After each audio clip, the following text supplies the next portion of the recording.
দেখো, আমি তাদেরকে বলতে চাই যারা কথায় কথায় বলছো বা এখন নোটিশ একটা বেরিয়েছে সেটা পোস্ট করছো সোশ্যাল মিডিয়াতে বা কথা বলছো যে যারা ওয়েস্ট বেঙ্গলে লক্ষ্মীর ভাণ্ডার নিতে চায় না তারা তাহলে এখনই দরখাস্ত দেখ বিডিও অফিসে যে লক্ষ্মীর ভাণ্ডার তারা নেবে না।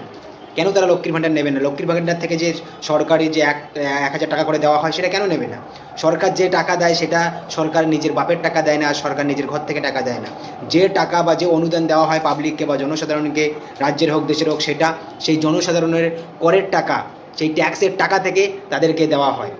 আর এরকম করে সরকার কোনো অনুদান দিল বলে সরকার কোনো যদি ভুল করে সেটার বিরুদ্ধে বলা যাবে না, এরকম তো রাজনীতি নয়, এটা তো মানসিকতা নয়।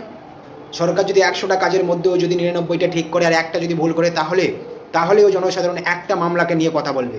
কেননা সরকার জনসাধারণের জন্য কাজ করবে, সরকার কেন ভুল হতে, সরকার কেন ভুল করবে? সরকার তো জনসাধারণের জন্য কাজ করে, সরকারের তো কোনো ভুল হওয়ার কথা নয়। তো তাদেরকে আমি বলছি যারা বলছো